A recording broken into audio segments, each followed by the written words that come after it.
Are you sure? Here's the 30-second lesson on what legends know. Never ask a bride why she's getting married. Don't wear a skirt on a windy day. Deodorant is not a shower. Don't sniff chili flakes. And don't forget, saving is not investing. Legends don't just save, they invest in mutual funds.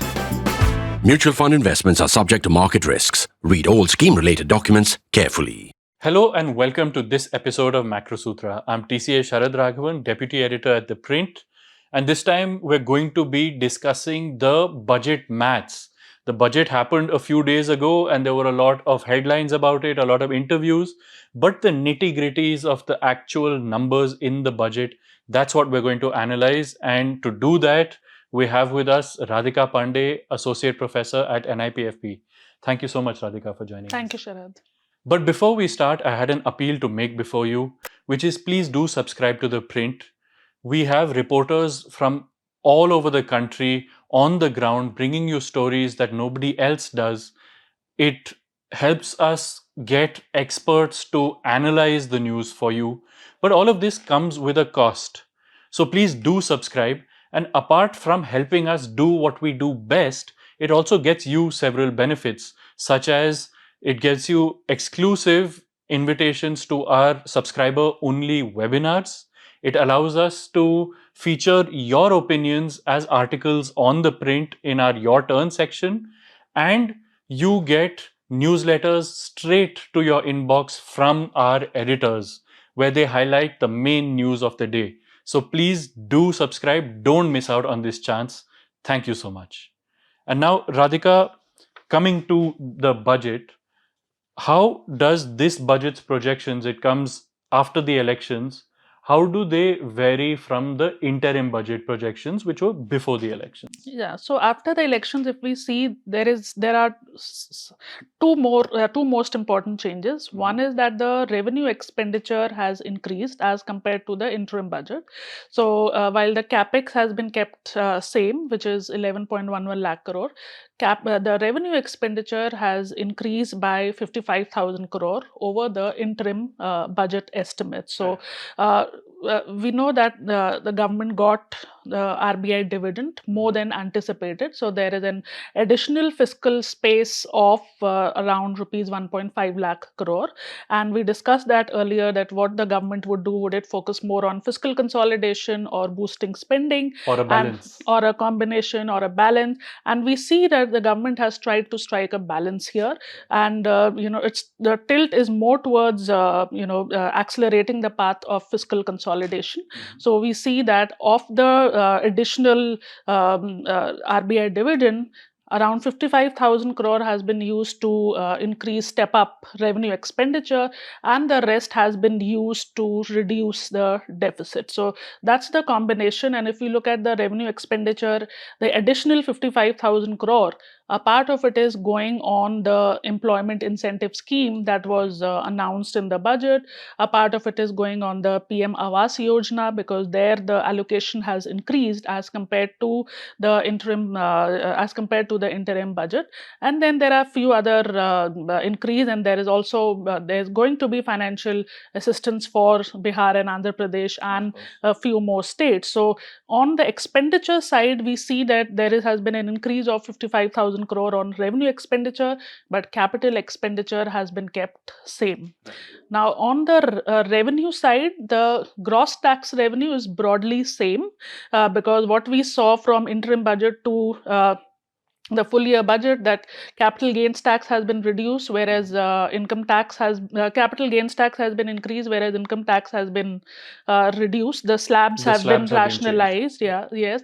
And then the corporate tax on foreign companies has been reduced. So overall, if we see, there is not much change between the interim budget and the final budget when we look at the gross tax revenue. But there is a reduction in the net tax revenue to the central government. government. There is a reduction of around 18,000 crore from the interim budget to the full year budget, and this additional is going to the states. So in absolute level, the states share in the devolution in the total center's taxes has increased in absolute level, but not in terms of as a proportion of the gross tax revenue, which is still same as 35%, which was similar to what was in FY24. Remember that the Finance Commission's recommendation is 41%. Right. 41% of the shareable taxes have to be given to states, but what we see is 35%. But in absolute term, there is an increase, and rest we know is accounted for by cesses and surcharges, which are not shared with the states. Right.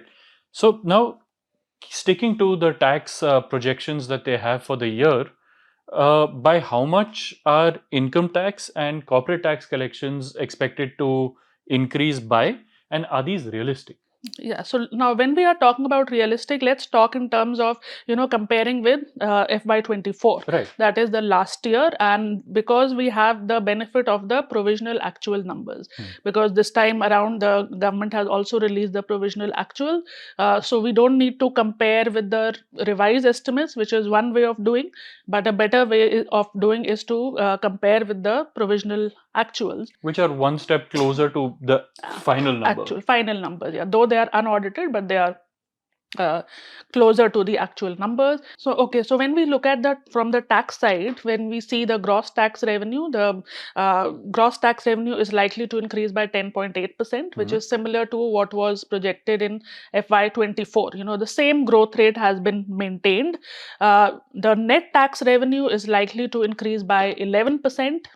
Net tax revenue, which is after excluding the state's share. Now, when we come to income and corporation tax, earlier in interim budget, the growth was projected at more than 14%. But now, for the final budget, we have seen that the growth rate projection for corporation tax has been scaled down a bit. I see. And that is because, today there's a statement also that, the company's profits for the first quarter have been subdued, and therefore they have revised downwards their growth assumptions for corporation tax for FY25. So in the interim budget, the corporate tax were expected to grow by 14.5%.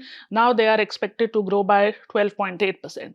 And there could be challenges on corporate taxation front because, profits are now coming under pressure. Yeah. The company's profits are now coming under pressure mainly because of increase in the commodity prices. Commodity prices are rebounding again. So on the corporation tax, there could be some challenge. But on income tax, last year we saw that income taxes grew by more than 25%. And this time they have kept the target at somewhere around 13.5%, which seems realistic, even though they have increased the standard deduction and they have rationalized the taxes. But on income taxes, I think the assumptions are realistic because even if we look at the first quarter advanced tax collections, they have been quite robust. The other important point underpinning all this discussion is the growth rate of nominal GDP. Right. And the nominal GDP growth has been assumed at 10.5%. Which is the same. Which is the same as interim budget. And again, it is on a conservative side because it assumes a real GDP growth of 7% and a GDP deflator of 3.5%. Which does seem very conservative. Which seems conservative because, and GDP deflator is a combination of WPI and CPI. Right. More so WPI. WPI has a 60% weight roughly and CPI has 40% weight. So now we are seeing that WPI is inching up. Earlier it was in the contractionary zone, now it's inching up. So if WPI rises, if GDP deflator rises, our nominal GDP growth could surpass 10.5%, and that would again give cushion to the tax to GDP ratios. Right. So that is again something that could support the assumption. So overall, the tax revenue projections look realistic. They look conservative. The only pressure could emerge from corporate taxes if the profit margin of companies continue to remain under pressure due to the rise in commodity prices. And on income tax, most likely there is going to be some sort of balancing between the reduction in the due to the tax slab restructuring and this LTCG and short-term capital gains and all of that Absolutely. being raised. Absolutely. And also, income tax collections have been rising because of the change in the treatment of dividend distribution tax that was Right. introduced in FY21. So we are seeing a surge in collections of income tax. So we do see that that is likely to continue, and the only pressure could emerge from the corporate tax. Okay, and now the other major thing that a lot of people look at in the budget, especially recently, is what they're projecting on disinvestments Correct. and their asset monetization and things like that, because they went very big on all of this over the last few years. There's the public sector enterprises policy, there was the asset monetization scheme, and all of that. So, what is the outlook this year? Yeah, so it's similar to what they had done in the interim budget. Then now the practice is that they give a combined category, which is miscellaneous receipts or other Yes. capital. It's not called disinvestment. It's not called disinvestment. It's not called asset monetization, and they give a one figure which is 50,000 crore, which is similar to what was there in the last year. Even though last year they were they underachieved the target, it was 50,000 Right. crore. They achieved around 33,000. 33, yeah. 33,000 crore. So again, they have kept on around 50,000 crore. So we don't see much traction happening there, and there could be some again shortfall due to this disinvestment and asset monetization. The other shortfall could also arise due to capital expenditure, because it's again they are targeting 11.11 lakh crore, and given now in the first 2 months capex was quite subdued due to the election cycle, and now only 8 months are left. And even amongst those 8 months, these are the monsoon months. So we don't see much activity happening during the monsoon month. And also that state's share has been increased from 1.3 lakh crore to 1.5 lakh crore. And that is also a considerable part of it is tied to the rolling out These of are those interest-free loans, interest-free loans. Right. 50-year interest-free loans in the interim budget were 1.3 lakh crore. Now it is 1.5 lakh crore. So there is a challenge on the absorption of the implementation, execution of big ticket capital expenditure or big ticket investment projects. And there could be some savings on account of underspending on capital expenditure, Right. similar to what we saw last year. Last year also there was a saving of 50,000 crore. The target was 10 lakh crore, and there was a saving of 50,000 crore. Okay, so now since we are talking about capital expenditure and you mentioned revenue expenditure before that, can we say that the quality of overall government expenditure has improved, and the size of the budget also, if you could tell us a little bit about that? Yeah, certainly this quality of expenditure has improved, because if we see expressed as a share of GDP, we see that capital expenditure as a share of GDP has been rising since pre-COVID time. Particularly from COVID onwards, we saw that the share of capital expenditure as a share of GDP has risen, and now it's reached 3.4% of GDP. Right. And correspondingly, the share of revenue expenditure as a share of GDP has been gradually declining, and the cumulative impact of these two trends has been that the size of the government budget is also getting compressed. The size of government budget can be expressed as a ratio of total government expenditure upon GDP. And if we look at that ratio for the current year, the total expenditure to GDP is likely to be 15%. It used to be 16% 2 years back, and slightly higher amount earlier. So we are seeing a gradual compression of the size of the budget, the share of capital expenditure rising, the share of revenue expenditure gradually declining. Though in this year's budget, the full budget, we are seeing that there has been again some reversal of that because of the constraints, because of the diverse expectations of expenditure, because of new items of expenditure like employment generation schemes and so on. There is a slight uptick in revenue expenditure. But if we look over the medium term, we see that the quality of expenditure has improved, and the focus has been more towards capex. Okay, and now the other metric of the quality of government spending, or how well it is doing with its finances, is of course the fiscal deficit. Right. And the government has pegged it at 4.9% for this year, which we kind of expected they might do, but it's still at the lower end of what we thought they might do. We thought maybe 5%.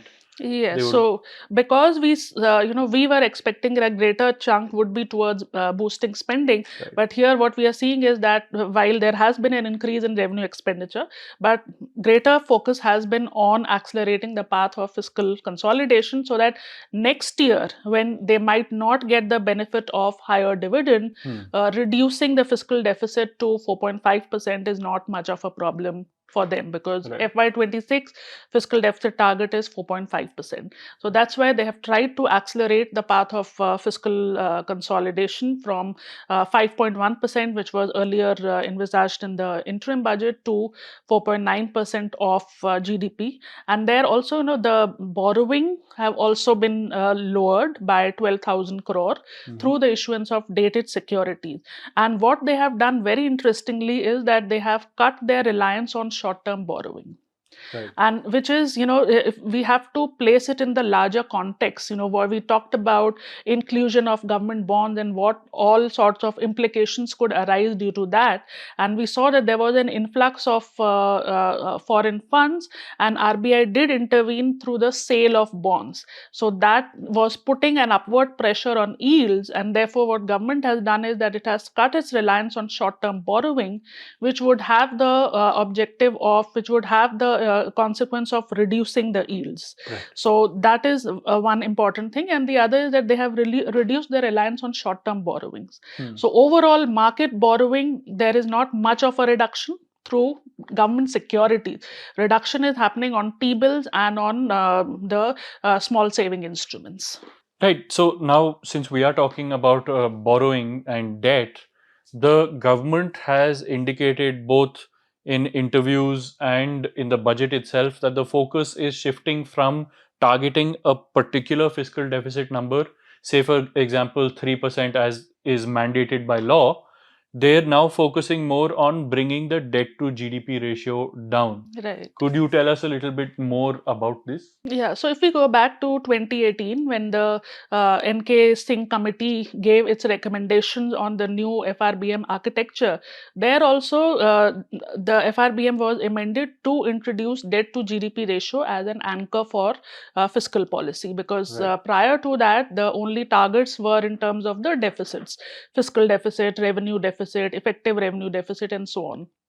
Now focus has shifted now from what the budget speech indicated was that there would be a shift from focusing on a single number of fiscal deficit to fixing it at such a level that there is a reduction in the debt to GDP ratio.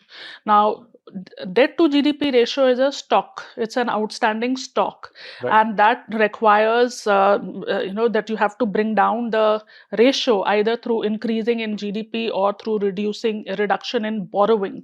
So the fiscal deficit has to be fixed in a way that there is a reduction in debt to GDP ratio. That's what the government has articulated as the new fiscal policy framework. Now the next logical step should be that they should come up with a glide path for debt to GDP ratio. Right. Yeah. At least set some targets. Set some target that you want to reduce the debt to GDP ratio, but by how much? Do you want to reduce it by 0.5% or 0.25%, or how much do you want to reduce it each year? That is very important, and that should be made part of the FRBM legislation, so that it is clear to the various stakeholders, to households, to investors, to foreign investors, and it imparts transparency to the fiscal framework. Already we see that credit rating agencies have given a thumbs up to the fiscal framework announced by the government. So the next step should be to have a transparent glide path towards the debt to GDP ratio. Absolutely, especially now if there's greater scrutiny on India because of our bond inclusion and all of that, we need to be more transparent. Absolutely. But now, Radhika, we have a number of questions from the audience, and now I know that there were a lot of you who asked several questions, but I can take only one per person. So that's what I'm going to do. A lot of your questions have probably already been answered in the discussion we've had so far. And so I've chosen the ones that wouldn't have gotten covered during the discussion. So Satoshi asks, do you think strong tax buoyancy would be maintained in the next few years thanks to the progress in formalization, under the new employment linked incentive schemes, as well as GST and digitization policies? I think when we see tax buoyancy, all the tax numbers that they have projected in for FY25, most of them are quite on the conservative side, and therefore even tax buoyancy is on the conservative side. So it is likely to be maintained, and the government might be able to do better than what they have assumed in the budget. So yes, till now taxes have been buoyant, and they are likely to be so in this financial year itself. And collections have, in the last few years, outpaced what the budget estimate has been, right? Absolutely. So last year also we saw that even they outpaced the revenue, the revised estimates also, they were more than that. So that is likely to continue at least in this financial year. Okay, and Gautam asks, isn't the exemption given to corporates on utilizing CSR funds for employment a wrong precedent, as this defeats the very purpose of CSR and it's getting back to the company itself in terms of an asset? Yeah, so see, firstly, the CSR guidelines are formulated by Ministry of Corporate Affairs, and anything for what all purposes the CSR funds can be utilized, that is all provided or mandated by the MCA through their guideline. Now, CSR is to be spent on some of the important pressing problems, and given that employment is one of the pressing problems, I think a small proportion, it's capped at 10%, 10% of the training expenses have to be can be utilized through CSR. So I don't see any problem in that. How it will be implemented, we'll see. We don't have much experience on how these schemes would actually work. But in terms of the intent and purpose, I don't see any problem with the utilization of CSR fund, because if it could be used to address one of the major grave problems of the economy, there should not be any problem. No, absolutely right. Employment and skilling is possibly our biggest problem. Yeah, and if companies can spend some amount of their CSR funds on this, and they can show that's going to be a big social service, and that will improve the quality, employability, and benefit the companies in the long run. Absolutely. Aditya asks, even though the finance minister mentioned about the factor market reforms in her speech, looking at the entire speech, she does not really talk about the labor codes or their notification or any kind of initiatives on land reforms. Has the government truly given up on its reform agenda for now due to political compulsion? There were some land reforms though. Yeah, so what she announced was that the government would come up with a new economic framework, which would capture all factor market reform, which would include land, which would include labor, and the fact that they want to have a collaborative effort from states as well, because as we look at the labor codes, there were some resistance from states. So now all this would require collaboration from states as well as the central government, and that is why if you see what the finance minister mentioned was that the 1.5 lakh crore which has been allocated for assistance towards capital expenditure, a large part of that would be linked with these reform. So this is, I think, a way to nudge the state governments also to implement the various factor market reforms and to simplify the registry and all of these things, and to implement these reforms. So I think it's going to be the conditions to utilize the fund will be conditional upon states partnering with the central government in rolling out these reforms. And there was some talk about digitization of land records, yes, and all of that, digitization which of is a big reform. Yeah, crop surveys, digitization of land records. So all those things, integrating digital public infrastructure in agriculture.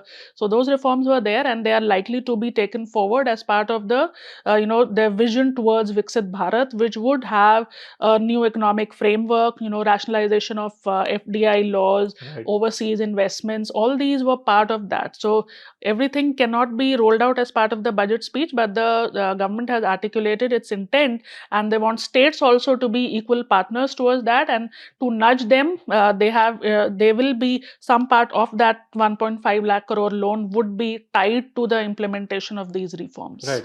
And yes, you're absolutely right. The labor code notification did not find mention. Read on that what you will. The political compulsions, of course, are not something that we're going to go into. This is an economic show. So now we have another question. This is also by somebody named Aditya. It's from a different handle, so I don't know if it's the same Aditya or not. But they ask, when the government seems to be so committed that they want everyone to be shifted to the new tax regime, and they've provided incentives in every budget in respect of the new tax regime, what is stopping the government from introducing the new tax regime, and why the government is not encouraging public investments by increasing ATC limits? ATC limit is part of the old tax regime. And the new tax regime has been introduced already. Has been introduced, and this entire the rationalization of slabs that have been introduced are all part of the new tax regime. Increase in standard deduction is also applicable to only those individuals who are part of the new tax regime. So by all measures, the government is trying to nudge people to move from the old tax regime to the new tax regime. They want people to move to a regime which does not have many exemptions and deduction. So therefore, the exemption limit under Section 80C and all those incentive measures, which earlier used to be part of budget statements, do not find mention here, because now the nudge clearly is to move towards new tax regime, and whatever incentives would be provided in due course also would be under the new tax regime. Right. So there you go. Now, looking deeper into the budget, past all of the announcements, past all of the words, and looking at the numbers, what it shows is that now the capital expenditure amount has not been increased, but a little more of the onus of this spending has been put on the state governments, which is interesting. Revenue expenditure, of course, has increased by some amount because there are all of these employment linked incentive schemes and some other announcements that have been made. On the revenue side, the income tax revenue projections seem realistic. Corporate tax revenue might come lower than what is projected, and what is projected is already lower than earlier because their profits are down. The quality of government expenditure has been improving over the medium term, which means that there's more expenditure on growth generating areas like capital expenditure and less on revenue expenditure.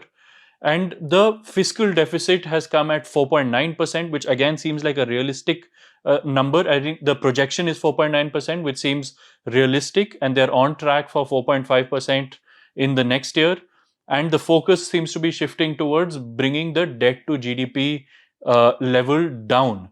Now, this is a great articulation of intent, but we would love to see actual targets being fixed to this, because that's the only way we can hold the government accountable. But on that note, that's all we have for you. Thank you so much for watching.